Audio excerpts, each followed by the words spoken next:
2 కొరింథీ 10వ అధ్యాయం 3వ వచనం, ఎఫెసీ 6వ అధ్యాయం 10వ వచనం. మేము శరీరధారులమై నడుచుకొనుచున్నాను, శరీర ప్రకారము యుద్ధము చేయము. మా యుద్ధోపకరణములు శరీర సంబంధమైనవి కావు, దేవుని ఎదుట దుర్గములను పడద్రోయ జాలిన బలము కలవై ఉన్నవి. ఎఫెసీ 6వ అధ్యాయం 10వ వచనంలో ఈ మాటలు, తుదకు ప్రభు యొక్క మహాశక్తిని బట్టి ఆయనందు బలవంతులై ఉండుడి. మీరు అపవాది తంత్రములను ఎదిరించుటకు శక్తిమంతులగునట్లు దేవుడిచ్చు సర్వాంగ కవచమును ధరించుకొనుడి. ఏలయనగా మనము పోరాడునది శరీరులతో కాదు, ప్రధానులతోనూ అధికారులతోనూ ప్రస్తుత అంధకార సంబంధులకు లోకనాథులతోనూ ఆకాశ మండలమందున్న దురాత్మల సమూహములతోనూ పోరాడుచున్నాము. హల్లెలూయా.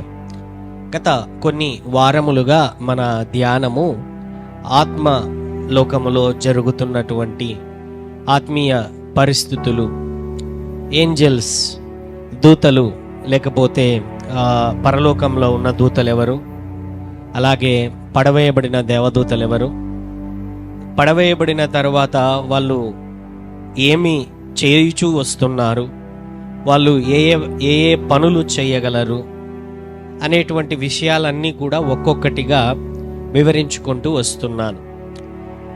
మనకంటూ దేవుని యొక్క బిడ్డగా మనము మార్చబడిన తరువాత, దేవుని బిడ్డగా నీవు బాప్తిస్మము పొందిన తరువాత, గాడ్ ఈజ్ బ్లెస్సింగ్ యూ. దేవుడు నిన్ను ఆశీర్వాదములతో, దీవెనలతో, ఆరోగ్యములతో, ఆర్థిక సమృద్ధితో, బలముతో, శక్తితో, మనకు శ్రమలు వచ్చినా ఆ శ్రమలను దాటించుకొనుచు, పరిస్థితులను దాటించుకొనుచు, నేనున్నాను అని తోడుగా ఉన్నాను అని చెప్పి దేవుడు నిన్ను నడిపించుచు వచ్చుచున్నాడు. Hallelujah. This is one side. ఇది ఒకవైపున జరుగుతున్నటువంటిది. దేవుని ఆశీర్వాదం ఉంది, కృప ఉంది, సహాయం ఎదురవుతుంది, దేవుని నెమ్మది, సంతోషము, సమాధానము, శ్రమలలో నిబ్బరము, ధైర్యము, దేవుడున్నాడనేటువంటి ఒక నిరీక్షణ యేసయ్య మనందరికీ ఇవ్వడం జరిగింది. అయితే ఇంకొక వైపున ఏం జరుగుతున్నదంటే, మనము దేవుని రాజ్యంలోనికి రాగానే మనము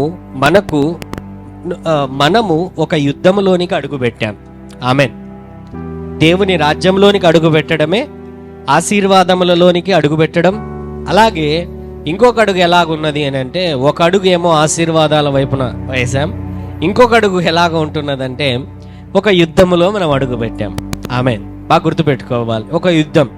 ఏంటయ్యా యుద్ధం? ఎవరితో యుద్ధం? ఆ యుద్ధంలో నువ్వెందుకు వచ్చావు? ఎప్పుడు ఆ యుద్ధం ప్రారంభమయ్యింది? ఆ యుద్ధంలో నీ శత్రువు ఎవడు? ఆ శత్రువు యొక్క బలహీనతలేంటి, బలాలేంటి, వాడు చేయుచున్న పనులేంటి, వాడు ఎలాగా దాడి చేస్తాడు, ఆ దాడిని మనం ఎలాగ ఎదుర్కొని మనం ఎలాగ నిలబడాలి, శత్రువుని ఎలాగ జయించాలి అనేటువంటి విషయాల గురించి మనమందరము కూడా ధ్యానించుకుంటూ వస్తున్నాం. అగైన్ ఐఎమ్ సేయింగ్, గత 3-4 వారములుగా, ఐ థింక్ 5వ సెర్మన్, 5వ సందేశం, గత 4 వారములుగా మీరు వినకపోయినట్లయితే యూట్యూబ్లో ఉంటుంది. దయచేసి ఇంకొక మారు వాటంతటినీ కూడా జాగ్రత్తగా వినాలని నేను మనవి చేస్తుంటున్నాను. దయచేసి గమనించండి. మనం యుద్ధంలో ఉన్నాం, యుద్ధం చేస్తున్నాం. ఏ విధంగా యుద్ధం చేయాలి? మన శత్రువు ఎవడు? మనకున్న బలం ఏంటి? వాని బలహీనతలు ఏంటి? ఎలాగ చేస్తే మనం ఆ యుద్ధంలో విజయం సాధించుకుంటూ ముందుకు వెళ్ళగలం? ఏ విధంగా ఓడిపోకుండా ముందుకు వెళ్ళగలం? రాజీ పడకుండా ముందుకు వెళ్ళగలం? మనకు శక్తి ఎక్కడి నుంచి మనం తెచ్చుకోవాలి? అనేకమైనటువంటి విషయాలన్నీ కూడా ఒక్కొక్కటిగా నేను బోధించుకుంటూ వస్తున్నాను. హల్లెలూయా. ధైర్యం తెచ్చుకోవాలి. దేవుని యొక్క వాక్యము మనము ఎంతగా చదివితే, ఎంతగా తెలుసుకుంటే, ఎంతగా నేర్చుకుంటే అన్ని విషయాలు మన జీవితంలోనికి విడుదల చేయబడడం జరుగుతుంది. ఆమెన్. ఇక్కడ తెలియజేస్తున్నది దేవుని యొక్క వాక్యం. పంచుకుంటూ వచ్చాను. పరలోకంలో 3 ఆర్డర్స్ ఉన్నాయి, 3 లెవెల్స్ ఉన్నాయి. ఫస్ట్ లెవెల్లో సేరాపులు కెరూబులు, సింహాసనాలు అని ఉన్నాయి. సెకండ్ లెవెల్లోనికి వచ్చేసరికి ఆధిపత్యము కలిగిన దేవదూతలు, అధికారము, శక్తి, ప్రభుత్వము కలిగిన దేవదూతలు. థర్డ్ లెవెల్లోనికి వచ్చేసరికి ప్రధానులు, అధికారులు, లేకపోతే ప్రధాన దూతలు, లేకపోతే దూతలు. ఈ రకరకములైనటువంటి దేవదూతల యొక్క ఆర్డర్స్ అంతా కూడా నేను వివరించుకుంటూ వచ్చాను. ఒకప్పుడు వీళ్ళందరూ కూడా దేవుని దగ్గర ఉన్నారు. అయితే ఇందులో కెరూబు అయినటువంటి సాతాను, అంటే ఫస్ట్ ఆర్డర్లో ఉన్నటువంటి సాతాను, వీడేం చేశాడంటే దేవునితో సమానునిగా నేను చేసుకుంటా, దేవునితో సింహాసనం మీద నేను కూర్చుంటా, దేవుని కంటే నాకు ఏమి తక్కువ అనేటువంటి గర్వము మదించినటువంటి వాడు దేవునికి వ్యతిరేకముగా తిరుగుబాటు చేసి వాని కింద, వాని ఆధిపత్యము కింద, వాని శక్తి కింద, వాని పవర్ కింద, వాని డొమినియన్ కింద, వాని భాగముగా ఎంతమంది? 3వ భాగము దేవదూతలు. కొన్ని కోట్ల మంది దేవదూతలని వాడు ప్రలోభపరిచి, వాడు మోసగించి, వాడు అబద్ధము చెప్పి, వానితో పాటు ఏం చేశాడంటే వాని వైపున తిప్పుకొని నాకేంటి తక్కువ, మీకేంటి తక్కువ అని వాడు చేసి దేవుని దగ్గర నుంచి వాళ్ళందరినీ కూడా దూరం చేసి, దేవదూతలందరినీ కూడా పడిపోయేటట్లు, రెబేలియన్ చేసేట్లు, దేవునికి వ్యతిరేకమైనటువంటి మనస్సును కలుగజేసి అందరూ కలిసి దేవునికి తిరుగుబాటు చేయగా వారందరూ కలిసి దేవుని ఎదురు నుంచి తీర్పును పొంది వారు పరలోకం నుంచి పడద్రోయబడ్డారు. హల్లెలూయా. వీళ్ళే ఇప్పుడు మనం ఇక్కడ దేవుని వాక్యం మనం చదువుకున్నాం. మనము పోరాడునది అంటే ఎవరు? లోకంలో ఉన్నవారు కాదు, దేవుని యొక్క బిడ్డలు. ఎవరు? యేసు ప్రభు నమ్ముకున్నటువంటి వారు. లోకంలో ఉన్నవానికి అసలు ఏంటో కూడా తెలియదు. ఇది లోకంలో ఉన్నటువంటి వారు ఎవరికి ఈ విషయాలు తెలియదు. కేవలం దేవుని బిడ్డలకు కూడా చాలా మందికి తెలియదు. నేను ఏ విషయాలైతే పంచుకుంటూ వస్తున్నానో గత 3-4 వారములుగా ఒక్కొక్కటిగా వివరించుకుంటూ వస్తున్నానో బాగా గమనించండి. దేవుని బిడ్డలకు కూడా చాలా మందికి తెలియదు. ఇటువంటి బోధలు చాలా మంది లోతుగా ఎవరు తీసుకొని వెళ్ళరు. మీరు ఎక్కడికైనా వెళ్ళి చూడండి. హల్లెలూయా. ఎందుకు తెలియజేయాలనుకుంటున్నాడో మనకు తెలియాలి. మనకున్న బలం ఏంటో, మనకు శత్రువు ఎవడో, వాని యొక్క పన్నాగములు ఎలాగుంటున్నాయో, వాని ప్రలోభాలు, వాడు ఎలాగ హింసిస్తాడో, వాడు ఎలాగ మభ్యపరుస్తాడో, మోసము చేస్తాడో, హింసిస్తాడో, లేకపోతే మనల్ని శోధనలకు గురి చేస్తాడో, వాని ప్రయత్నాలు ఎలాగుంటాయనేది మనం తెలుసుకోవాలి. తెలుసుకున్నప్పుడే కదా వాని యొక్క ప్రయత్నాలకు మనము లోబడక వానిని ఎదిరించగలిగి, నిలబడగలిగి, నిబ్బరముతో పోరాడి విజయం మనం సాధించగలము. హల్లెలూయా. లేదంటే వాడు ఊరికేనే మన మీద బాణాలు వేస్తూనే ఉంటాడు, శోధనలు తీసుకునే వస్తుంటాడు. నువ్వు మాత్రం నిమ్మకు నీరెత్తినట్లే వాడు వేస్తా ఉంటే మనం కొట్టించుకుంటా అన్నట్లు ఉంటుంది. హల్లెలూయా. నువ్వు కొట్టు సాతానా, కొట్టు, నువ్వు ఎంత కొట్టినా నువ్వు కొట్టించుకుంటా. హల్లెలూయా. నువ్వు కొట్టించుకోవడానికి పిలువబడిన వాడవు కాదు, కొట్టడానికి పిలువబడినటువంటి వాడవు. సాతానును కాళ్ళ కింద చిదగదొక్కడానికి పిలువబడినటువంటి వాడవు. హల్లెలూయా. వానికి వివరించుకుంటూ వస్తాను. వానికి పవర్ ఉంది, అధికారం లేదు వానికి. హల్లెలూయా. వానికి పవర్ ఉంది అంటే శక్తి ఉంది, అధికారం లేదు. తేడా ఉంది, వివరిస్తాను. బాగా గుర్తుపెట్టుకోండి ఈ మాట. వానికి శక్తి ఉంది, అధికారం లేదు. హల్లెలూయా. మనకైతే దేవుడు అధికారం కూడా ఇచ్చాడు, శక్తిని కూడా ఆయన ఇచ్చాడు. చివరిలో వివరిస్తాను. ఈ శక్తి ఏంటి, ఈ అధికారం ఏంటి నేను చివరిలో వివరిస్తాను. ఈ మాటను మాత్రం గుర్తుపెట్టుకోనండి. హల్లెలూయా. ఎలా అయిపోయిందంటే అండి, అసలు ఈ లోకమంతా కూడా దయ్యముల వైపున వెళ్ళడం ప్రారంభించేశారు. ఎలాగంటే తాము నచ్చిన దేవునిని వాళ్ళు వెంబడించేటువంటి పోకడలోనికి వచ్చేశారు. నిజమైన దేవుడు ఎవరో కూడా తెలుసుకొనకుండా, తెలిసినా కూడా అబ్బా ఈ మార్గములలో నడవాలి అని అంటే మన చేత కాదు, అసలు దేవుడే లేడనుకుంటే బాయ్ కదా. ఏమి ఈ మధ్య సోషల్ మీడియాలో ఒక స్టార్ డైరెక్టర్, పేరు వద్దులేండి, ఆయన అడిగారు మీరు దేవుణ్ణి నమ్మరా అని అడిగితే ఆయన వచ్చి నేను నమ్మనండి అన్నాడు అనమాట. ఎందుకండి అని అంటే, అమ్మా దేవుణ్ణి నమ్మితే పాపం ఉందని నమ్మాలి, అవునా? నేను పాపం ఉందని నేను నమ్మాను అనుకో, అర్థమవుతున్నదండి నేను చెప్పింది? పాపం ఉన్నదని నమ్మాను అనుకో, నాకు పాప భీతి అనేది వస్తుంది. పాప భీతి అనేది వచ్చిందనుకో, నేను పాపం చేయకుండా ఉండాలి. పాపం చేసినట్లయితే నేను నరకానికి పోతాను. ఏమన్నాడు ఆయన? చాలా నీట్గా వివరించాడు ఆయన. ఆయన జ్ఞానం బాగా ఉంది. దేవుడు అనేవాడు ఉన్నాడు అని అంటే పాపం అనేది ఉంది. పాప భీతి అనేది, పాపము చేస్తే పాప భీతి కలుగుతుంది. పాపము చేస్తే నేను నరకానికి వెళ్తా. హల్లెలూయా. అలాంటప్పుడు అసలు దేవుడే లేడనుకుంటే నేను ఎన్నిసార్లైనా పాపం చేసుకోవచ్చు కదా. ఏమండి, అర్థమైందా? అంటే ఇది కొత్త సిద్ధాంతం అన్నమాట. వీటికి మళ్ళీ పేర్లు ఇజం లాస్ట్ లో వచ్చిండేది, ఆ ఇజము ఈ ఇజము అని చెప్పేసి మీరు వినింటారు సోషల్ మీడియాస్ లో. మళ్ళీ నేను వైరల్ అవ్వడం ఎందుకు లేండి, వాళ్ళ పేర్లు వీళ్ళ పేర్లు పెట్టినానని. హల్లెలూయా. ఎందుకు అంటే ఇజం అంటే ఒక మార్గం. ఎలా అయిపోయిందంటే ఈ లోకంలో నాకు నచ్చే లక్షణాలతో దేవుడుంటే ఓకే, లేదంటే నేనే ఒక దేవుణ్ణి తయారు చేస్తా, నేనే ఒక మార్గాన్ని తయారు చేస్తా. హల్లెలూయా. లేదంటే నేనే ఒక గురువునైపోతా, నేనే ఒక బాబానైపోతా. హల్లెలూయా. దిస్ కైండ్ ఆఫ్ సిచ్యువేషన్, ఈ విధమైనటువంటి పోకడలలో దయ్యపు దురాత్మల చేత నడిపింపబడుతూ నీకు ఇష్టం వచ్చినటువంటి సిద్ధాంతమును నువ్వు ఫాలో అవుతూ రకరకాలైనటువంటి మార్గములలో వెళ్ళిపోతుంటున్నారు ప్రజలందరూ కూడా. ఇన్ దిస్ ఎండ్ డేస్, ఈ అంత్య దినములలో మనం ఉంటున్నాం. ఈ అంత్య దినములలో ఎలాగ ఉంటున్నదంటే దయ్యపు శక్తుల యొక్క ప్రభావం ఎక్కువ అయిపోతున్నది. దయ్యపు శక్తుల యొక్క ఆలోచనలు, వాని స్టైల్ ఆఫ్ అటాక్ మారిపోతున్నది. హల్లెలూయా.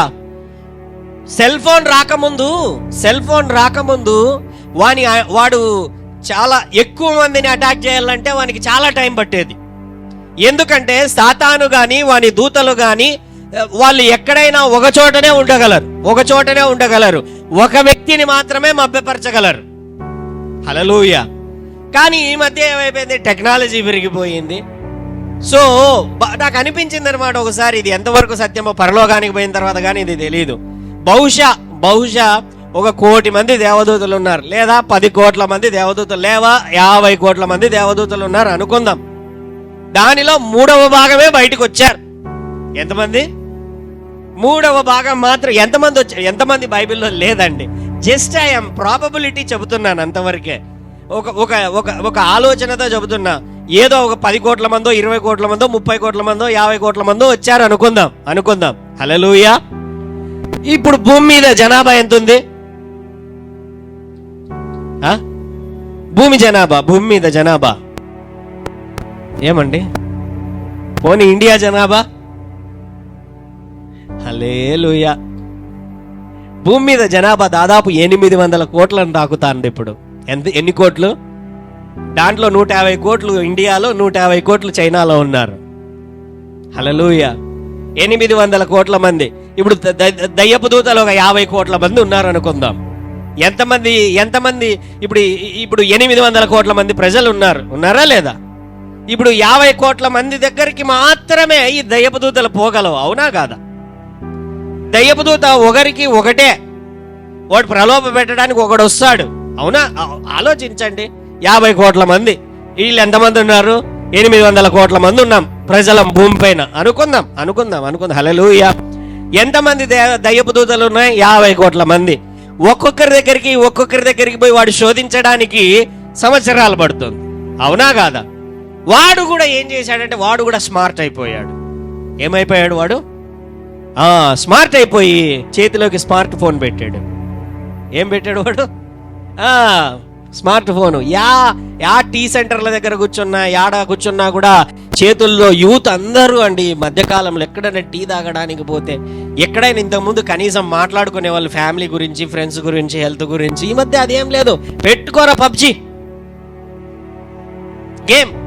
రే నువ్వు అక్కడ కాల్చు, నువ్వు ఇక్కడ 20 మంది ఉంటారు అక్కడ సెల్ ఫోన్లలో. రే నువ్వు వెనకల నుంచి కాల్చు, నువ్వు ముందర నుంచి కాల్చు, నువ్వు ఆ పై నుంచి కాల్చు.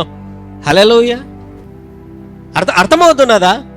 సో వై ఒక టెక్నాలజీని వాడు యూజ్ చేసి కోట్ల మందిని వాడు ప్రలోభపరుస్తున్నాడు. హీఈస్ యూజింగ్ స్మార్ట్ వేస్.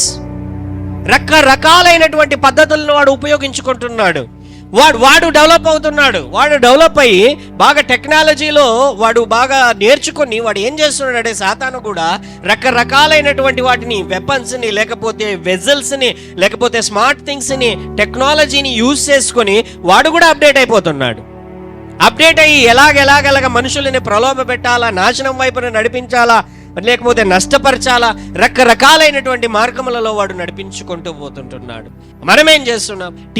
టీవీ ఒకప్పుడు, లేకపోతే ఒకప్పుడు రేడియో, దేవుని వాక్యం, తర్వాత పాటలు, సినిమాలు, ఆ తర్వాత సీరియళ్ళు అయిపోయా, ఆ తర్వాత మళ్ళీ మొబైల్స్, ఈ ఫేస్బుక్లు, యూట్యూబ్లు, అవి ఇవి చూడకూడదని నేను చెప్పడం లేదు. అయితే వాటికే అడిక్ట్ అయిపోయి గంటలు దేవునికి ఇవ్వాల్సినటువంటి సమయము లేకుండా, దేవునితో గడిపే, దేవుని వాక్యమును పక్కన పెట్టేసి రకరకాలైనటువంటి టెక్నాలజీల వైపున యూట్యూబ్, ఫేస్బుక్, సీరియల్స్, సినిమాలు, అవి ఇవి అని చెప్పి రకరకాలుగా దేవునికి దూరం అయిపోయేటువంటి విధముగా టెక్నాలజీని వాడుతున్నాడు.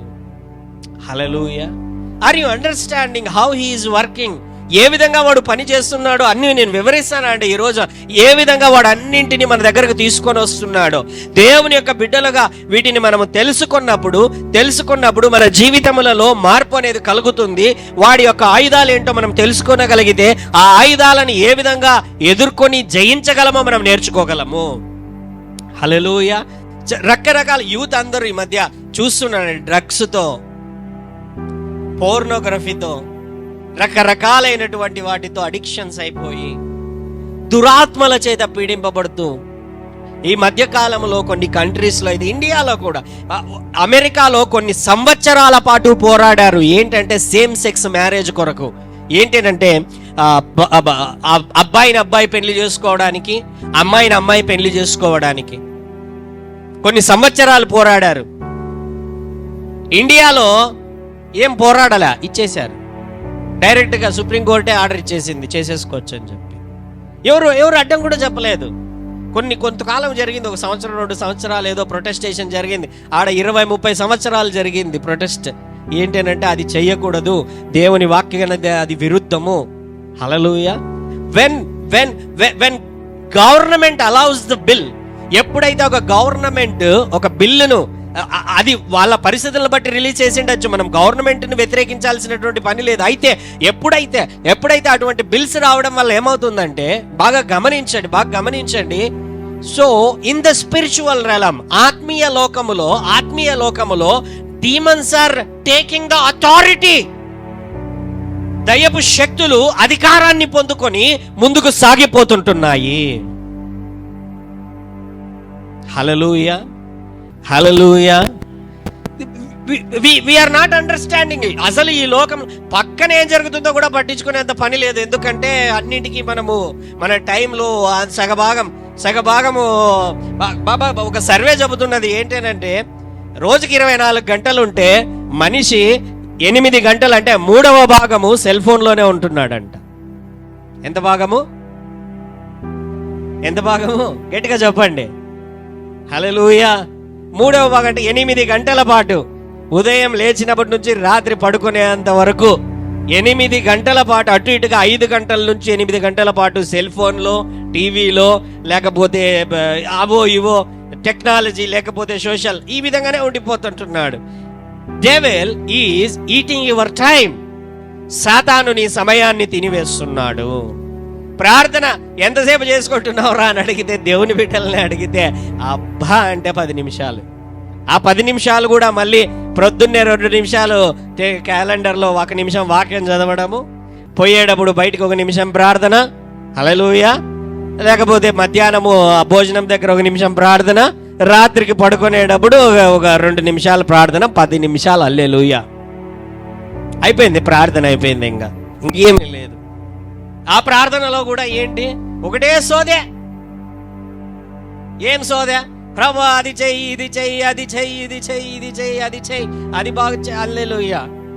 అరే, దేవుడున్నాడు, నిన్ను స్నేహించేటువంటి దేవుడున్నాడు, స్నేహితుడైనటువంటి దేవుడున్నాడు, నీతో మాట్లాడాలనున్నాడు, తన హృదయమును పంచుకోవాలనున్నాడు, నీ హృదయమును షేర్ చేసుకోవాలనుకుంటున్నాడు, నీ కన్నిటిని తొడవాలనుకుంటున్నాడు, హృదయం విప్పి ఆయన మాట్లాడాలనుకుంటున్నాడు అనేటువంటి ఆలోచనలు ఏం లేవు మనకు. హల్లెలూయా, హల్లెలూయా. వి మస్ట్ నో, తెలియాలి, మనకు మన ఆత్మీయ జీవిత పరిస్థితి తెలియాలి, సాతాను ఏ విధముగా దాడి చేస్తున్నాడో తెలియాలి. హల్లెలూయా, హల్లెలూయా. సాతానుకున్నటువంటి, బాగా చెబుతున్నాను చూడండి, సాతానుకున్నటువంటి ఆలోచనలు ఒక్కటే. ఈరోజు పంచుకొనబోయే అంశం ఏంటంటే సాతాను చేసే తంత్రములు. సాతాను ఎలాగ పనిచేస్తాడు, వాడు ఎలాగ ముందుకెళ్తాడు, వాడిని టాక్టిక్స్ ఏంటి అనే విషయాన్నే ఈరోజు నేను పంచుకుంటున్నాను. సాతానుకున్న ఆబ్జెక్ట్స్ ఏంటో తెలుసా అండి? అంటే ముఖ్య ఉద్దేశాలు ఏంటో తెలుసా? వానికి ముఖ్య ఉద్దేశం ఏంటంటే నిన్ను హింసించడము, బాధించడము. ఏంటి? గట్టిగా చెప్పండి. నిన్ను బాధించడము. ఇంకా వచ్చి క్రీస్తును గురించి నీవు తెలుసుకొనకుండా ఆపివేయడము. ఒకవేళ తెలుసుకున్నా కూడా, తెలుసుకొని యేసు దగ్గరకు వచ్చినా కూడా, యేసు దగ్గరకు వచ్చిన తర్వాత నువ్వు ఫలించకుండా, ఎలాగా ఫలించకుండా, పని చేయకుండా, దేవుని పని చేయకుండా, నువ్వు ఫలించకుండా. బైబిల్లో ఒక మాట ఉంటున్నది, ఏంటి అని అంటే, యోహాను సువార్త 10వ అధ్యాయం 10వ వచనంలో, దొంగతనమును హత్యను నాశనము చేయుటకు వచ్చును గాని మరి దేనికిని. యోహాను 10:10లో దొంగతనము ఏంటి? హత్య, నాశనము చేయుటకు వచ్చును కాని మరి దేనికిని. హల్లెలూయా. ఇక్కడ ఒక మాట చెబుతాను చూడండి. వీనికి శక్తి ఉంది దొంగతనం చేయడానికి, వీనికి శక్తి ఉంది హత్య చేయడానికి, వీనికి శక్తి ఉంది నాశనం చేయడానికి. హల్లెలూయా. ఇంకొక మాట చెబుతున్నా, శక్తి ఉంది దొంగతనము చేయడానికి, నాశనము చేయడానికి, హత్య చేయడానికి, అయితే అధికారం లేదు. హల్లెలూయా. గట్టిగా చెప్దాం ఈ మాట. శక్తి ఉంది కానీ సాతానుకు అధికారం లేదు. సాతానుకి శక్తి ఉంది. Remember the statement. సాతానుకి శక్తి ఉంది కానీ అధికారము లేదు. హల్లెలూయా. సింపుల్గా మీకు వివరిస్తాను. శక్తి అని అంటే, లేదా బలము, లేదా శక్తి అని అంటే, నీకు రోగము కలగజేయడానికి శక్తి ఉంది, నిన్ను హింసించేటువంటి శక్తి ఉంది, నిన్ను బాధ పెట్టేటువంటి శక్తి ఉంది వానికి. హల్లెలూయా. అయితే నిన్ను ముట్టే అధికారం వానికి లేదు. హల్లెలూయా. అర్థం చేసుకోనండి ఈ మాటని. హల్లెలూయా. ఇప్పుడు నువ్వు ఇంట్లో ఉన్నావు, అది నీ ఇల్లు, నీ ఇంటికి ఒక డోర్ ఉంది. హల్లెలూయా. నీ ఇంటికి ఒక డోర్ ఉంది. ఇప్పుడు కుక్క ఏంటది? కుక్క కరవగలదా? కుక్క కరవగలదా లేదా? కరుస్తుంది కదా, నోరుంది కదా, దానికి పండ్లు ఉన్నాయి కదా, కరవగలదా లేదా? హల్లెలూయా. మీ ఇంటి కుక్క కరవగలదు, అవునా కాదా? అంటే కుక్క మీ ఇంటిలో ఉంటున్నటువంటి వస్తువులను నాశనం చేయగలదా లేదా? వచ్చి ఏదైనా తినగలదా? లేకపోతే నాలుగుతో పాలు కానీ తిండి కానీ ఏదైనా ఉంటే వాటిని నాకడం కానీ, లేకపోతే డిఫైల్, అపవిత్రపరచగలదా? పరచలేదా? ఏమండి, అవి తినిండేది కూడా తింటారా?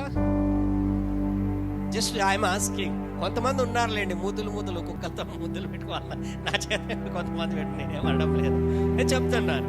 హల్లెలూయా. సో ఏంటది? ఇట్ కెన్ డిఫైల్, అది అపవిత్రపరచగలదు, కొరకగలదు, నీ మీద అది, బాగా గమనించండి, నిన్ను బరకగలదు కూడా. హల్లెలూయా. అయితే దానికి బలం ఉంది, దానికి శక్తి ఉంది, కరవగలదు, డిఫైల్ చేయగలదు, లేకపోతే అపవిత్రపరచగలదు. కానీ అది నీ ఇంటి బయట ఉంది. ఎక్కడుంది అది? నీ ఇంటి బయట ఉంది. హల్లెలూయా. అర్థం చేసుకోనండి, దానికి శక్తి ఉంది, కరవగలదు, అపవిత్రపరచగలదు. అయితే నువ్వు ఇంట్లో ఉన్నావు. ఎక్కడున్నావు? నువ్వు ఇంట్లో ఉన్నావు. నీ డోర్ అనేది మూయబడి ఉంది. ఏముంది? నీ డోర్ అనేది కాంపౌండ్ వాలో లేకపోతే డోరో మూయబడి ఉంది. హల్లెలూయా. ఇప్పుడు అది ఆ కాంపౌండ్ వాల్ నుంచో లేకపోతే డోర్ నుంచో లోపలికి రాగలదా లేదా? హల్లెలూయా. ఎందుకు రాలేదు? డోర్ క్లోజ్ లో ఉంది. సో క్లోజ్ లో ఉన్నప్పుడు దానికి అధికారం ఉందా రావడానికి? లేదు. హల్లెలూయా. Understand this. చాలా చక్కటి వివరణ ఇది మీకు. సాతాను శక్తి ఉంది వానికి. నిన్ను నాశనం చేయగలడు, నిన్ను హింసించగలడు, నిన్ను అపవిత్రపరచగలడు, నిన్ను ప్రలోభ పెట్టగలడు, రకరకాలైనటువంటివన్నీ నీకు చేయగలడు వాడు. అయితే వాడు నీ ఇంటిలోనికి రావడానికి, అంటే నీ జీవితంలోనికి వచ్చి నిన్ను ముట్టడానికి వానికి అధికారం లేదు. హల్లెలూయా. అర్థమైందా అండి నేను చెబుతున్నటువంటి విషయం? హల్లెలూయా. ఇంకా క్లాసిక్ ఎగ్జాంపుల్ నీకు చెప్తాను.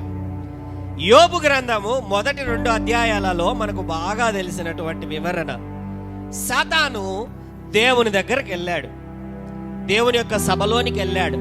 వెళ్ళగానే ఏమైందంటే, దేవుడు ఎక్కడి నుంచి వచ్చావురా అని అడిగాడు. ఎక్కడి నుంచి వచ్చానంటే భూమి మీద గాలికి తిరుగుతూ వచ్చాను అని అన్నాడు. హల్లెలూయా. అదే కదండి బైబిల్లో ఉండేది.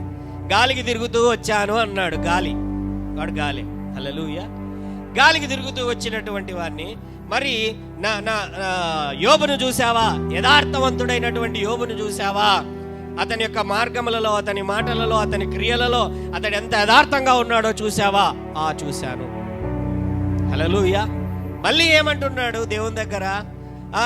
నువ్వు కంచెనేసావు. ఏమేసావు? కంచె వేశావు. అతని యొక్క క్యాటిల్ అంటే జంతువుల చుట్టూ, తన పిల్లల చుట్టూ, తన చుట్టూ అంతా కూడా నువ్వు కంచెనేసావు. అంటే వీడు అప్పటికే వెళ్ళాడు కదా. వెళ్ళాడు కాబట్టి వాడు అన్ని చెబుతున్నాడు, ముందుగానే చెబుతున్నాడు. నువ్వు వేసావు కాబట్టి ఆడు నిన్ను స్తుతిస్తున్నాడు. యోబు నిన్ను స్తుతిస్తున్నాడు, నిన్ను ఆరాధిస్తున్నాడు. కారణం ఏంటి? నువ్వు కంచెను వేశావు కాబట్టి. హల్లెలూయా. డోర్ ఓపెన్ గా లేదు, కంచె వేయబడి ఉంది. లోపలికి పోవడానికి అధికారము లేదు, పర్మిషన్ లేదు. హల్లెలూయా. అయితే దేవుని దగ్గర ఎప్పుడైతే ఆ మాట అనగానే యోబు యొక్క విశ్వాస్యతను, యథార్థతను దేవుడు లోకానికి తెలియజేయాలి అని ఏం చేశాడంటే, వెళ్ళి మళ్ళీ పరీక్షించుకో, శోధించుకో, నువ్వు ఏం చేయాలనుకుంటావో చేసుకో. హల్లెలూయా. వెళతాడు.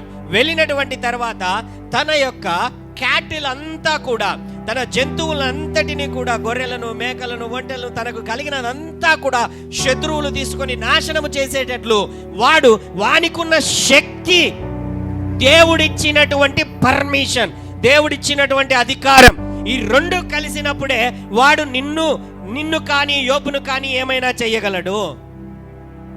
హల్లెలూయా. Are you understanding? మీకు ఇక్కడ ఇంకొక ప్రశ్న రావాలండి. ఏంటనంటే, ఇక్కడ దేవుడే కంచెను తొలగించాడు కదా. అర్థమైందా? నీ అంతకు నువ్వు కూడా డోర్ తెరచచ్చా? తెరవలేవా? హల్లెలూయా. Remember this point. దేవుడు పరీక్షించడానికి నీ జీవితంలోనికి శ్రమను అనుమతిస్తాడు. అనుమతి, అధికారం. శక్తి ఉంది వానికి, నాశనము చేయగలిగాడు. శక్తి ఉంది వానికి, పిల్లలను మరణం అయ్యేలాగా చేయగలిగాడు. శక్తి ఉంది వానికి. ఏంటనంటే, యోబు యొక్క శరీరాన్ని తాకి కురుపులు వచ్చేటువంటి చర్మ రోగముతో రోగములతో మొత్తగలడు, నాశనము చేయగలడు, హత్య చేయగలడు. అవునా? యోబు యొక్క జీవితంలో అతడు తన యొక్క క్యాటిల్ అంతా దొంగిలించాడు.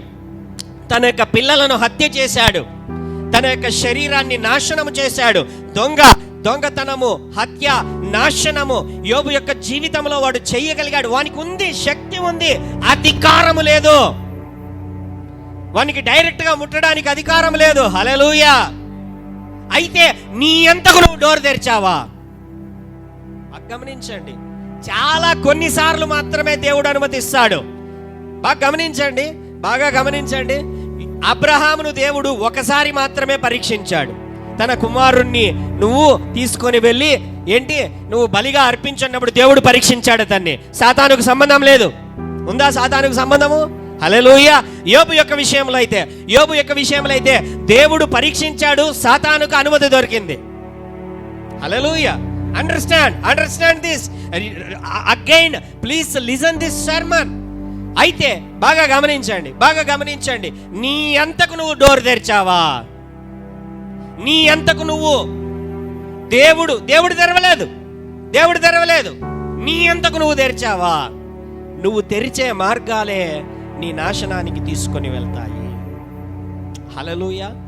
సాతాను చేసే తంత్రముల వలన నువ్వు ఆ తంత్రములను, వాని టాక్టిక్స్ ని, వాటి వేస్ని తెలుసుకొనకపోవటం వలన, వాడు ఎలాగ పని చేస్తాడో నువ్వు తెలుసుకొనకపోవటం వలన, వాడు చేసేటువంటి పనులకు మభ్యపెట్టి ఆ పనులకు నువ్వు లోబడటం వలన నీ జీవితంలోనికి లేని శ్రమలు, రోగములు, వ్యాధులు, నష్టములు వస్తుంటున్నాయి.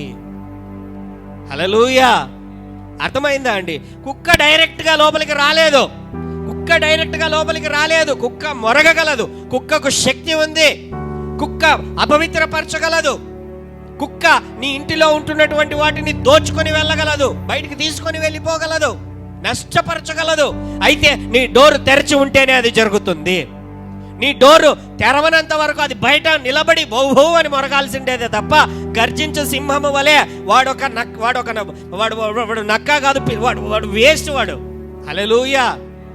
వాడు కేవలం అరవవలసినది. అయితే నువ్వు ఎప్పుడైతే డోర్ తెరుస్తావో, ఎలా డోర్ తెరిసేది? హల్లెలూయా. ఎలా డోర్ తెరుస్తామో తెలుసా అండి? సాతాను వచ్చి డోర్ తెరిచేటువంటి మార్గాలు చాలా డోర్లు ఉన్నాయి మన ఇంటికి. ఒక డోరే కాదు మన ఇంటికి ఉండేది, 10 రకాల డోర్లు ఉన్నాయి. అన్ని రకాల డోర్లకు మనం మూసుకొనే జాగ్రత్తగా ఉండాలి. హల్లెలూయా. ప్రలోభపరుస్తాడు. వాడు పెట్టేటువంటి పరిస్థితులు ఏంటో తెలుసా? ప్రలోభపరుస్తాడు. ప్రలోభపరుస్తాడు. గట్టిగా చెప్పండి, వీలైతే రాసుకునండి. ప్రలోభపరుస్తాడు. మొదటిది ప్రలోభపరుస్తాడు. ఈ ఎంటైసెస్, ప్రలోభపరుస్తాడు. ఎలాగా ప్రలోభపరుస్తాడంటే, బైబిల్లో హవ్వ దగ్గరికి సాతాను వచ్చి ఏం చేశాడు? అవ్వా, దేవుడు చెప్పాడా ఈ పండు నువ్వు తినకూడదని చెప్పాడా? ఈ చెట్టు ఫలములలో దేనిని తినకూడదన్నాడా? లేదు మై డియర్ స్నేక్, జస్ట్ ఆ ఫ్రూట్ ఏదది మంచి చెడుల తెలివినిచ్చు, ఆ ఫ్రూట్ ను మాత్రమే తినొద్దని చెప్పాడు. ఎందుకు? అది తింటే మేము చచ్చిపోతామని చెప్పాడు. హల్లెలూయా. అట్లా చెప్పాడా దేవుడు? దేవుడు అబద్ధం చెప్పాడు మీతో. ఆ పండు తింటే మీరు దేవునిలాగా అయిపోతారు. ఏం చేశాడు వాడు? హీ లైడ్. వాడు అబద్ధమునకు జనకుడు. వాడు ఏం చేశాడంటే ప్రలోభపరిచాడు. హల్లెలూయా. వచ్చి ఏం చేశాడంటే ప్రలోభపెట్టి ఆమె చేత ఫలమును తినిపించాడు. నీ దగ్గరికి వచ్చి ఉదయాన్న లేచేటప్పుడే, ప్రార్థన చేసుకోవాలనేటప్పుడే, అబ్బా కొంచెంసేపు పడుకోలే, ఏమైతుంది? దేవుడేమన్నా కొడతాడా? దేవుడేమన్నా తిడతాడా? హల్లెలూయా. పరుపు మాట్లాడుతుంది అనమాట.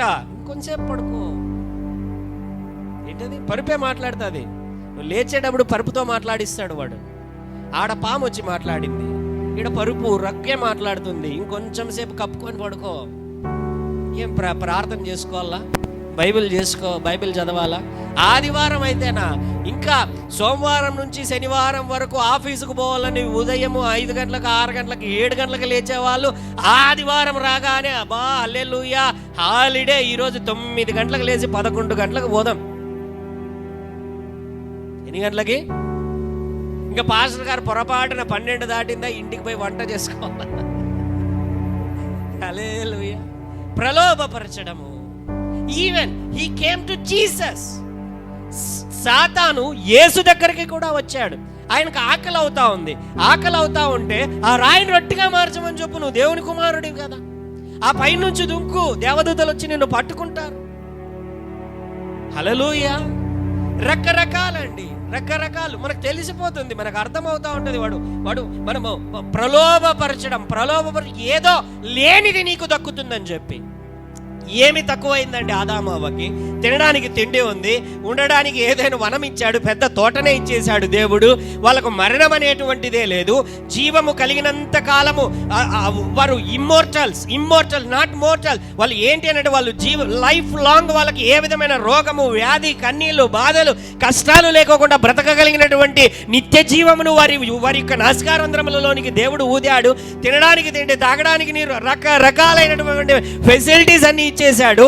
ఇంకా చెప్పాలంటే బైబిల్ చెబుతున్నది, ఆయన తన రూపములో, తన పోలికలో, తన స్వభావము చొప్పున, ఇన్ ద గాడ్స్ క్లాస్, దేవుని యొక్క క్లాసులో, not in the class of the angels యొక్క తరగతిలో కాదు, దేవుని తరగతిలో మానవుల్ని తయారు చేశాడు ఆయన. హల్లెలూయా. ఆయన యొక్క నిత్య జీవములో మనమందరము కూడా ఆ పరలోకములో ఆయనతో పాటు ఉంటాము.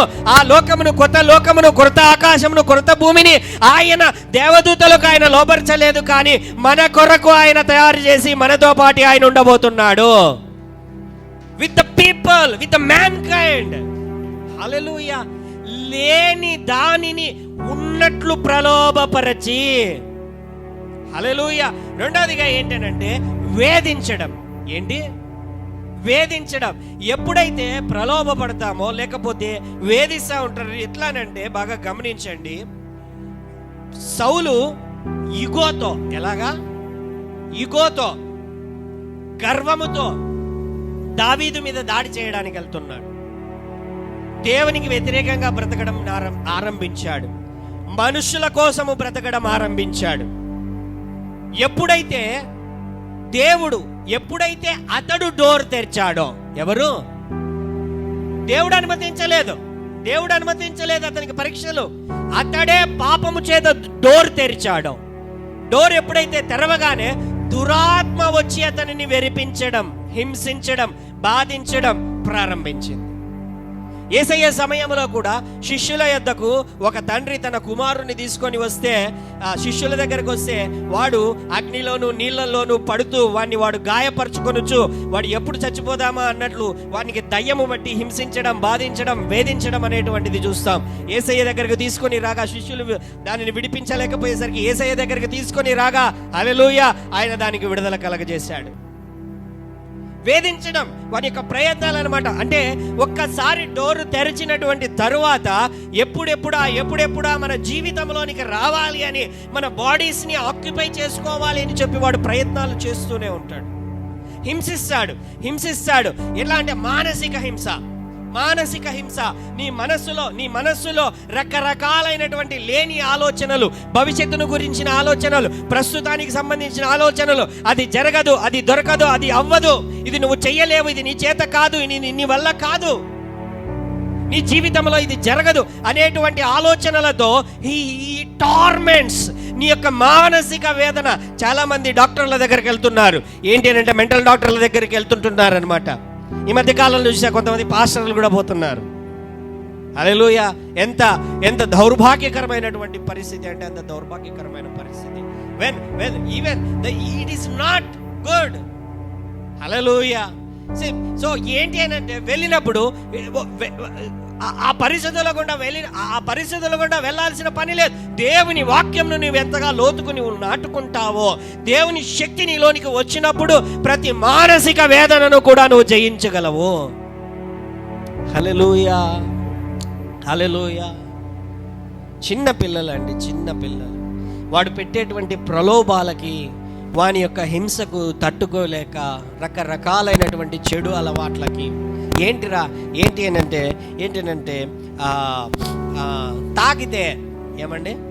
తాగితే మగవాళ్ళు అనమాట చెప్పేది, అయ్యా బాగా పనులు చేసి వస్తాము, బాగా స్ట్రెయిన్ అయిపోయి ఉంటాము, తాగితే మాకు నొప్పులన్నీ పోయి నిద్ర పడుతుంది అని అంటారు. హల్లెలూయా. నప్పులన్నీ పోయి మరి మీ ఇంట్లో వాళ్ళు కూడా పని చేస్తున్నారు కదా, ఆడవాళ్ళు అదే పనులే బయటికి వెళ్ళి చేస్తున్నారు, వాళ్ళు కూడా అట్లా అంటే థింకింగ్. ఇప్పుడు వర్క్ జరుగుతూ ఉంది, లేడీసే దాదాపు దాంట్లో చేసే సగం 70% ఆఫ్ ద వర్క్ ఇంతవరకు నా కళ్ళారా చూసేది లేడీసే, స్త్రీలే చేస్తున్నారు. బేల్దారి పనులు ఒక 3-4 ఉంటారు, ఇంకొక 10 మంది ఎవరు ఉంటారు, మోసేదంతా వాళ్ళే, చేసేదంతా వాళ్ళే. మీకు అందరికీ తెలిసింటుంది వర్క్ చేసేటువంటి వాళ్ళకు. వీళ్ళు మగవాళ్ళు కొంతమంది అనేది ఏంటంటే అంత పని చేసి ఉంటాము కాబట్టి మాకు స్ట్రెయిన్ అయిపోయి ఉంటుంది, బాగా నొప్పులన్నీ వచ్చేస్తాయి. మరి ఆడవాళ్ళు కూడా అలాగంటే ఇట్ ఈస్ థింకింగ్. అలాగ ఆలోచిస్తున్నావు నువ్వు, నేను మగోన్ని, నాకు నాకు ఎక్కువ లేకపోతే ఇంకోటి, అయినా నొప్పులు వస్తే పడుకో, కొంచెం ముందుగా పడుకో, బాగా తిని పడుకో. మందుకు అలవాటు పడిపోయి లేకపోతే ఫెయిల్ అయిపోయారనో, లవ్లో ఫెయిల్ అనో, లేకపోతే ఇంకొకటనో మత్తు మందులకు బానిసలైపోయి, లేకపోతే రకరకాలైనటువంటి వాటికి సిగరెట్లకు బానిసలైపోయి, లేకపోతే ఈ మధ్య కాలంలో స్టైల్ అయిపోయింది. ఏంటి, సిగరెట్లు తాగడం స్టైల్ అయిపోయింది. ప్రలోభం, సాతాను పెట్టేటువంటి ప్రలోభం. తప్పు చేయమని సాతాను ప్రేరేపిస్తాడు.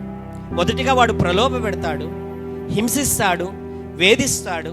చివరి ఇంకొకటి ఏంటంటే వాడు చేసే పని ఏంటంటే ప్రేరేపిస్తాడు, పాపము చెయ్యమని ప్రేరేపిస్తాడు. పాపం చేస్తే తప్పేముంది? హల్లెలూయా.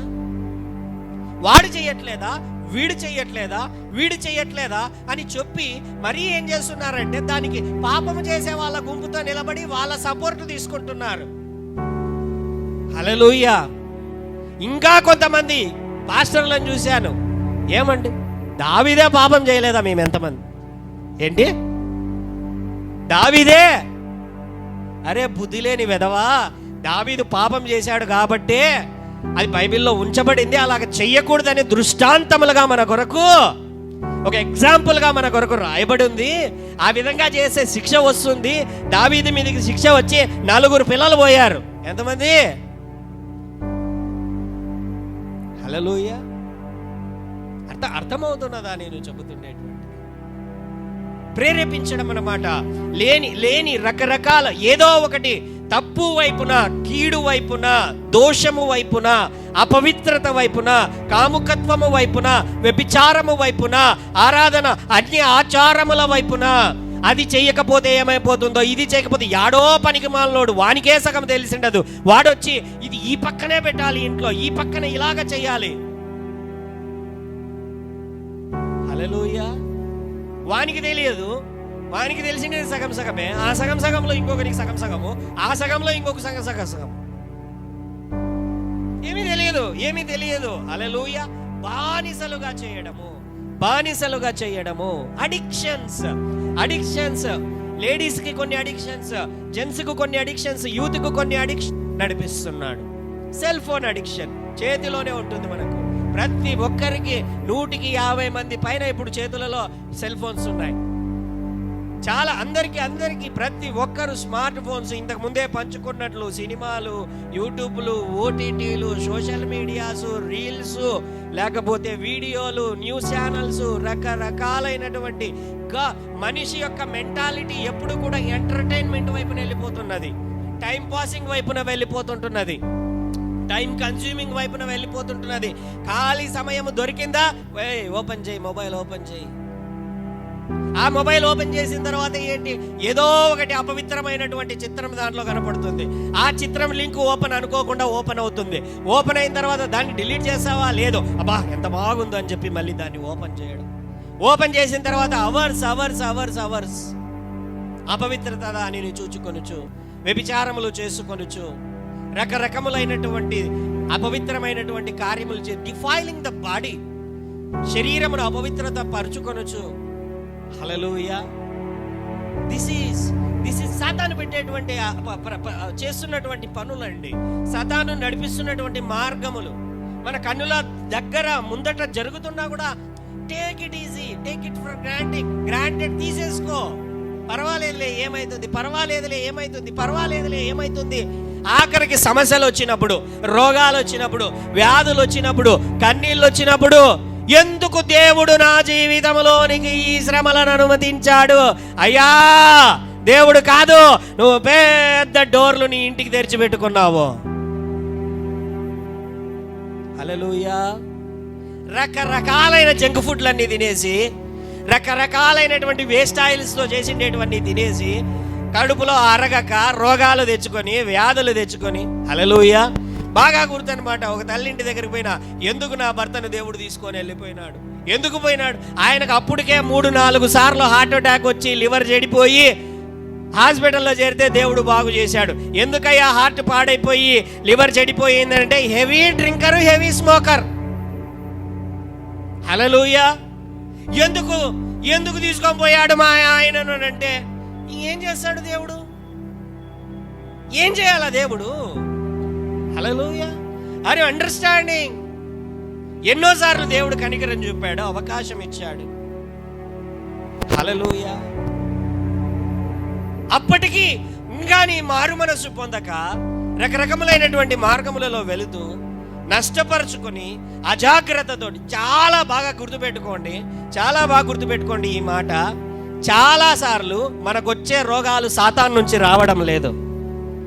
చాలాసార్లు ఖచ్చితంగా చెప్పగలం. మనము తినే ఆహారపు అలవాట్ల వలన వస్తున్నాయి, అజాగ్రత్త వలన వస్తున్నాయి. హల్లెలూయా. అనదర్ థింగ్, మోసము చేయుట. ఏంటి? మోసము చేస్తాడు. చాలాసార్లు మోసపోతున్నాం మనం. పర్వాలేదులే, రాజీ పడిపోవడమే పాపం అయిపోయిందండి దేవుని రాజ్యం.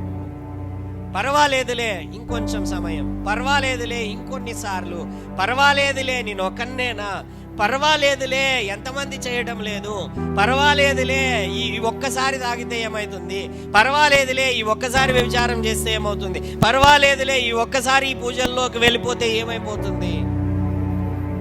ప్రేరేపిస్తాడు, ప్రలోభపరుస్తాడు, మోసగిస్తాడు. మోసగించిన తరువాత నువ్వు ఎప్పుడైతే వాటికి లోబడతావో హల్లెలూయా, వాడు వచ్చేటప్పుడు ఊరికేనే రాడు మన దగ్గరికి, స్పెషల్ ప్యాకేజీలు తీసుకొని వస్తాడు. ఏంటయ్యా స్పెషల్ ప్యాకేజ్? రోగాలు, వ్యాధులు, అప్పులు, నష్టాలు, ఇవన్నీ వాడు వెంట పెట్టుకొని మన ఇంట్లోకి కుక్కలాగా ఎంటర్ అవుతాడు. మనం తెరిచాం డోర్ తెరిచిన తర్వాత వానికి శక్తి ఉంది, అధికారం లేదు. హల్లెలూయా. అధికారం లేదు. అధికారం ఎప్పుడు వస్తుంది వానికి? దేవుడు అనుమతిస్తే అధికారం వస్తుంది, లేదా నువ్వు తెరిస్తే అధికారం వస్తుంది. దేవుడు అనుమతించాడు అని అంటే అదేదో పెద్ద గొప్ప కార్యం ఉంటుంది. నువ్వు బాగా విశ్వాసంలో ఫుల్ ఫామ్లో ఉండింటావు, బాగా స్ట్రాంగ్గా ఉండింటావు, స్టెడ్ ఫాస్ట్గా ఎస్టాబ్లిష్డ్గా ఉండింటావు. నువ్వు ఏ పాపం కూడా చేయుచూ ఉండవు, యథార్థంగా దేవుని సన్నిధిలో ఉంటావు. అయినా కూడా నీ జీవితంలో నీకు శ్రమలు, చెప్పుకోలేనటువంటి శ్రమలు వచ్చాయా? There is an elevation before you. నీ ఎదుట దేవుడు గొప్ప ఉన్నతిని ఉంచాడు. అది ఖచ్చితంగా నీ జీవితంలో జరుగుతుంది. అదర్వైజ్ నీ జీవితంలోనికి తెలియనటువంటి పరిస్థితులు వస్తుంటున్నాయా? రకరకాలైనటువంటి రోగాలు, వ్యాధులు, కన్నీళ్లు, శోధనలు వస్తున్నాయా? ప్రలోభపడుతున్నావు. ఎక్కడో డోర్ తెరవబడి ఉంది. ఎక్కడో నీ అంతకు నువ్వే డోరు తెరిచావు. హల్లెలూయా. వాడు వస్తాడు, నీ మనసులోకి వచ్చి తిష్ట వేసుకుంటాడు. ఇంకా వాడు వచ్చి ప్రలోభపరిచి మాటలు పెట్టి ఇట్స్ ఎ బ్యాటిల్ ఫీల్డ్. నీ మనస్సు అనేది బాగా చెప్తున్నా, ఇలా కొట్టుకోండి ఒకసారి. నీ మనస్సు అనేదే యుద్ధ భూమి. హల్లెలూయా. నీ మనస్సు అనేదే యుద్ధ భూమి. ఇక్కడ నువ్వు స్ట్రాంగ్గా లేకపోతే, ఇక్కడ నువ్వు బలంగా లేకపోతే, వాడు ఏ ప్రయత్నాలు చేసినా వాడు విన్ అవుతానే ఉంటాడు. హల్లెలూయా. అయితే నువ్వు ఇక్కడ స్ట్రాంగ్గా ఉన్నావనంటే, ఇక్కడ బలంగా ఉన్నావనంటే, ఇక్కడ శక్తితో నింపబడ్డావంటే, ఇక్కడ వాక్యముతో నింపబడ్డావంటే, ఇక్కడ ప్రార్థనతో నింపబడ్డావనంటే, నీ యొక్క వాడి వేసే ఆయుధములన్నింటినీ కూడా నువ్వు జయించగలవు. హల్లెలూయా. హల్లెలూయా. మనం డైరెక్ట్గా యుద్ధం చేయడం లేదండి సాతానుతో. వాడు నీ ఎదుటకు వచ్చి నిలబడడంలే, వాడు కత్తి పట్టుకోవడంలే, వాడు గన్ను పట్టుకోవడంలే, వాడు వస్తున్నాడు సింపుల్గా, ఆ పక్కనే ఆడ మన కంటికి కూడా కనపడడు. కంటికి కనపడకోకుండా మనసులో ఒక ఆలోచన పెడతాడు, అది చూడు, అది తిను, ఆ పని చెయ్యి, తప్పేముందిలే, పొరపాటు ఏం లేదులే, ఎంతమంది చేయడంలా, నువ్వు ఒకనివేనా భూమి మీద పరిశుద్ధుడివి? హల్లెలూయా. నువ్వు ఒక్కనివేనా చేయకోకుండా ఉండేటువంటి వాడివి? హల్లెలూయా. రోగాల విషయంలో మాట్లాడుతున్నా, అర్థమైందా అండి నేను చెబుతున్నది? హల్లెలూయా. కొంతమంది ఆర్థికపరమైనటువంటి పరిస్థితులతో వస్తున్నారు, ఆర్థికపరమైనటువంటి నష్టములతో. పాస్టర్ గారు మాకు ఏది రావట్లా, ఏది ఉండట్లా, వెళ్ళిపోతా ఉంది, జరుగుతూ ఉంది, అయినా కూడా కుదరడంలే. అయ్యా, దేవుని వాక్యం చెబుతుంది, దేవునికి చెందవలసిన దానిని దేవుని దగ్గరకు తీసుకొని రమ్మని దేవుని వాక్యం చెబుతుంది. సాతాను వచ్చి చెబుతాడనమాట పక్కన నిలబడి, ఏముందిలే దేవునికి ఏమైనా తక్కువనా, పరలోకం నిండా బంగారమే ఉంది. హల్లెలూయా. ఏమైనా తక్కువనా? పాస్టర్ గారికి ఏమైనా తక్కువనా? చర్చికి ఏమైనా తక్కువనా? హల్లెలూయా. లేకపోతే నువ్వు ఇస్తేనే ఎక్కువైపోతుందా?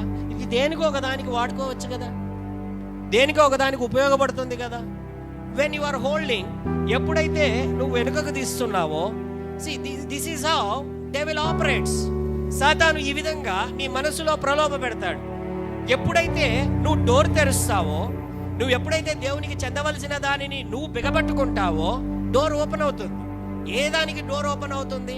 తెలియనటువంటి నష్టానికి, అన్ఎక్స్పెక్టెడ్ లాస్కి, షాక్కి, రకరకాలైనటువంటి వాటికి డోర్ ఓపెన్ అవుతుంది. ఉన్నట్టుండి తెలియనటువంటి పరిస్థితులు వస్తాయి, ఉన్నట్టుండి తెలియనటువంటి నష్టాలు వస్తాయి, ఉన్నట్టుండి. ఎందుకు? హల్లెలూయా. నువ్వు కంచె తీసేస్తున్నావు. నీ ఆర్థికపరమైనటువంటి పరిస్థితులను కంచె ఎప్పుడైతే దేవుని వాక్యానుసారముగా నువ్వు ముందుకు వచ్చి దేవునికి చెందవలసిన దాన్ని నువ్వు చెందిస్తావో, అప్పుడు నీ యొక్క ఆర్థిక పరిస్థితుల చుట్టూ కంచె వేయబడుతుంది. ఎప్పుడైతే నీ అంతకు నువ్వు వెనుకకు చెయ్యి తీస్తున్నావో, ఆ కంచె అనేది తొలగించబడుతున్నది. తొలగించబడినప్పుడు ఏమైపోతుంది? కుక్క రావడానికి ఈజీ అయిపోతుంది. కుక్క అంతవరకు వానికి శక్తి ఉంది, అధికారం లేదు. ఎప్పుడైతే నువ్వు ఆపుతున్నావో వానికి అధికారం వస్తుంది. ఆ అధికారం ఏం చేస్తాడు? వాడు వస్తాడు. దొంగతనము, హత్య, నాశనము, ఏ విధముగా అయినను సరే, మెడికల్ రూపంలో అయినా నష్టము రావచ్చు, రోగముల రూపంలో నష్టము రావచ్చు, అన్ఎక్స్పెక్టెడ్ లాస్ రూపంలో నష్టములు రావచ్చు. ఐ హావ్ సీన్, నా కనులతో అనేకమైనటువంటి పరిస్థితులలో నేను చూచాను. I don't share much about the tithe and money. ఎక్కువగా నేను టైత్ గురించి, మనీ గురించి నేను ఇక్కడ తక్కువగా నేను బోధించేది మీ అందరికీ తెలుసు ఆ విషయం. ఐ హ్యావ్ టు షేర్, నేను షేర్ చేయాలి, ఎందుకంటే తెలియనటువంటి వారికి తెలుసుకోవాలి. Hallelujah. If you are struggling in the financial area, ask God, don't ask me, ask Bible. దేవుని వాక్యం ఏమి చెబుతుందో ఆ వాక్యానుసారంగా నువ్వు ముందుకెళ్ళడానికి నువ్వు ప్రయత్నించు. Hallelujah. Some people take that money, ఆ డబ్బును తీసుకొని రకరకాల కార్యములు, వాళ్ళకి చేస్తున్నాం, వీళ్ళకి చేస్తున్నాం, వాళ్ళకి హెల్ప్ చేస్తున్నాం. No, it is belongs to the lord. అది దేవునికే, దేవునిది. దాని విషయంలో మనం ఏం చేసే పరిస్థితులు లేవు. Hallelujah. If you open the door in any area, నీ యొక్క ఆరోగ్య పరిస్థితులలో నువ్వు డోర్ తెరిచినా, నీ యొక్క టైం విషయంలో సాతానుకు డోర్ తెరిచిన, ఆరోగ్య పరిస్థితులు అంటే లేనిపోనివన్నీ తిని, లేనిపోనివన్నీ చేసి, కొంతమంది ఒకసారి చెప్పకూడదండి, ఇంట్లో బాగా గుర్తుందనమాట, పర్సన్ అవసరం లేదు, ఫిష్ కర్రీ చేశారు. ఇంట్లో ఎవరు సరిగా తినలా, ఒక 3 కేజీలు ఏమో చేశారు, చెప్పారు బాగా. ఇప్పుడు ఏమి, వాళ్ళు సరిగా లేదని వాళ్ళు తినలా, వేస్ట్ అయిపోతుందని ఆ తల్లి ఏం చేసిందంటే, వేస్ట్ అయిపోతుందని రోజు 1 కేజీ ఆమె తినింది. ఎంత? ఎవరు తినకపోయేసరికి ఏమైపోయింది? రోజు ఏమైంది? అది 3 కేజీలు 3 రోజులు కానిచ్చేసింది. 5 రోజులు బెడ్ మీద ఉంది హాస్పిటల్. హల్లెలూయా. వేస్ట్ అయిపోతుందని నువ్వు వేస్ట్ చేసుకున్నావు అనుకో, నువ్వు డస్ట్బిన్ అయిపోతావు. హల్లెలూయా. మితముగా, అందుకనే పౌలు అంటాడు, అన్ని విషయములలో నేను మితముగా ఉన్నాను. ఇంకా ఎంతగా ఈ శరీరాన్ని నువ్వు ఫీడ్ చేస్తావో, ఎంతగా నువ్వు తింటూ ఎంతగా నువ్వు ఉంటావో, అది మజ్జ అయిపోతుంది, ఇంకా సోమరైపోతుంది. అందుకే శరీరమును నలగగొట్టుకొనుము అని బైబిల్ చెబుతుంది. It is good. I suggest all you, కనీసం వారంలో 1 రోజు ఉపవాసం ఉండండి. అండ్ ఐఎమ్ సజెస్టింగ్, భార్యాభర్తలకు నేను సజెస్ట్ చేస్తుంటున్నాను ధైర్యముగా ఇప్పుడు. హల్లెలూయా. ఏంటంటే నెలకు ఒక రోజు మీరిద్దరూ కలిసి ఉపవాసం ఉండి కనీసం 1 గంట సేపు భార్యాభర్తలు ప్రార్థన చేయండి. మీ కుటుంబం గురించి, మీ ఆర్థిక పరిస్థితుల గురించి, మీ యొక్క చుట్టూ ఉంటున్నటువంటి వారి గురించి, సంఘము గురించి కనీసం ఒక రోజు ఉపవాసం ఉండి మీరు ప్రార్థన చేయండి. మీ కుటుంబ జీవితాలు ఎంతగానో నెమ్మది, ఆశీర్వాదం నొందుకుంటాయి. Hallelujah. Don't open the door to the devil. ప్రలోభపరుస్తాడు, మోసగిస్తాడు, ప్రేరేపిస్తాడు, హింసిస్తాడు, వేధిస్తాడు. లేకపోతే రోగములు కలగజేయుటకు వానికి శక్తి ఉంది, అధికారం లేదు. నష్టము కలగజేయడానికి శక్తి ఉంది, అధికారం లేదు. నిన్ను బాధ పెట్టడానికి శక్తి ఉంది, అధికారం లేదు. అయితే నువ్వు డోర్ ఓపెన్ చేసినప్పుడే, నువ్వు పాపము చేత డోర్ ఓపెన్ చేసినప్పుడే, నువ్వు దురాశ చేత డోర్ ఓపెన్ చేసినప్పుడే, చెడు అలవాటు చేత డోర్ ఓపెన్ చేసినప్పుడే, తప్పు చేత డోర్ ఓపెన్ చేసినప్పుడే, వ్యభిచారము చేత డోర్ ఓపెన్ చేసినప్పుడే, అన్ని ఆచారాల చేత డోర్ ఓపెన్ చేసినప్పుడే, చేతబడు శక్తుల చేత డోర్ ఓపెన్ చేసినప్పుడే, తరతరముల శాపముల చేత డోర్ ఓపెన్ చేసినప్పుడే నీ జీవితంలోనికి వాడు అడుగు పెట్టగలడు. Even though you are knowing, నీకు తెలిసినా కూడా నెగ్లెక్ట్ చేస్తున్నావా, అశ్రద్ధ కలిగి ఉన్నావా, నిర్లక్ష్యతతో ఉన్నావా? జాగ్రత్త, జాగ్రత్త, జాగ్రత్త. హల్లెలూయా.